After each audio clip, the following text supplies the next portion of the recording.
Guys, good morning everyone. তো আজকে আবার একটা নতুন কাজের খবর নিতে যাচ্ছি, দেখা যাক কী হয় সেখানে গিয়ে। আর এখন যেখানে যাব সেটা জামা কাপড় রেডি করা পুরো প্রস্তুতি চলছে। এখানে শার্ট প্যান্ট হেলমেট পুরো সাফ সাফাই করা হচ্ছে, কেননা সাফ সাফাই করে যেতে হয়।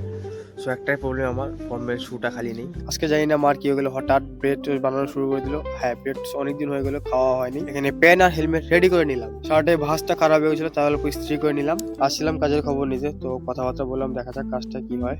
তো দুপুরে গেলে এখন চলে যাই ঘরে খাওয়া দাওয়া। দুপুরে খাওয়া দাওয়া মোটামুটি ভালোই ছিল, ডাইল আর মাছের তরকারি, খুবই দারুণ একটা খাওয়া। তারপর যে বিকালে খেলাধুলা তো চলতে থাকবে, ক্যারাম বোর্ড খেলাটা খুবই প্রয়োজন। আর হ্যাঁ, ঘরে খাওয়াটাও খুবই প্রয়োজন। খাওয়াতে ছিল চা আর একটা ব্রেড। চলে আসলাম টুর্নামেন্ট খেলার এখানে। তো ফার্স্ট ম্যাচ আমাদের ছিল। তো এখন ট্রফি গুলো যা ছিল দেখার মতন ট্রফি, আর মেডেল গুলো তো খুব অসাধারণ। মনে হচ্ছে একটা মেডেল উঠে নিয়ে চলে যায়। লাল পিজা কেটে আমাদের এখানে ওপেনিং করা হয়, এটাই হলো নিয়ম। প্রদীপও জ্বালানো। সিনিয়র সিটিজেনরা কি বলে লেকচার দিল, তারপর খেলা শুরু হয়ে গেল। ফার্স্ট রাউন্ড হেরে চলে আসলাম ঘরে, কিছু খাওয়া নিয়ে দিয়েছিল সেখানে। ভিডিওটা ভালো লাগলে শেয়ার করে দিবেন, লাইক করে দিবেন। দেখা হবে নেক্সট ভিডিওতে। বাই।